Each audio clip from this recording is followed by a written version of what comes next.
ஒகேனக்கல் கூட்டு குடிநீர் திட்டம் மூலம் தருமபுரி மற்றும் கிருஷ்ணகிரி மாவட்டத்தில் உள்ள அனைத்து பகுதி மக்களுக்கும் தட்டுப்பாடின்றி தண்ணீர் வழங்க வேண்டும் என்று உயர்கல்வித்துறை அமைச்சர் அறிவுரை வழங்கியுள்ளார். முதலமைச்சர் செல்வி ஜெயலலிதா உத்தரவின் பேரில் தருமபுரி, கிருஷ்ணகிரி உள்ளிட்ட மாவட்டங்களைச் சேர்ந்த பொதுமக்களுக்கு குடிநீர் தட்டுப்பாடின்றி வழங்கும் வகையில் ஒகேனக்கல் கூட்டு குடிநீர் திட்டம் முழுமையாக அமல்படுத்தப்பட்டுள்ளது.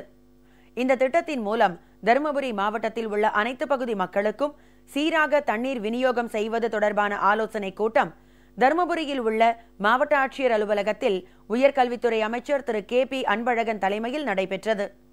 இந்த கூட்டத்தில் தருமபுரி மாவட்ட ஆட்சியர் திரு K விவேகானந்தன் மற்றும் அனைத்து துறை அலுவலர்களும் கலந்து கொண்டனர்.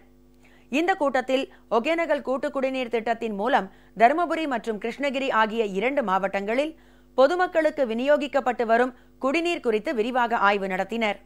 பின்னர் பேசிய அமைச்சர் 2 மாவட்டங்களில் உள்ள அனைத்து பகுதி மக்களுக்கும் தேவையான அளவு குடிநீரை தட்டுப்பாடின்றி சீராக வழங்க வேண்டும் என்றும் அந்த பணி முழுமையாக நடைபெறுகிறதா என்பது குறித்து அதிகாரிகள் அடிக்கடி ஆய்வு மேற்கொள்ள வேண்டும் என்றும் அறிவுரை வழங்கினார்.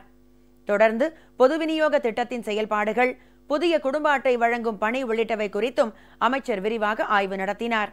தொடர்ந்து முதலமைச்சரின் சிறப்பு திட்டமான புதுவாழ்வு திட்டத்தின் கீழ் சிறப்பாக பணியாற்றிய 5 சிறந்த ஊராட்சிகளுக்கு தலா 3 லட்சம் ரூபாய் வீதம் 15 லட்சம் ரூபாய்க்கான காசோலைகளையும் பாராட்டு சான்றிதழ்களையும் உள்ளாட்சி பிரதிநிதிகளிடம் அமைச்சர் வழங்கினார்.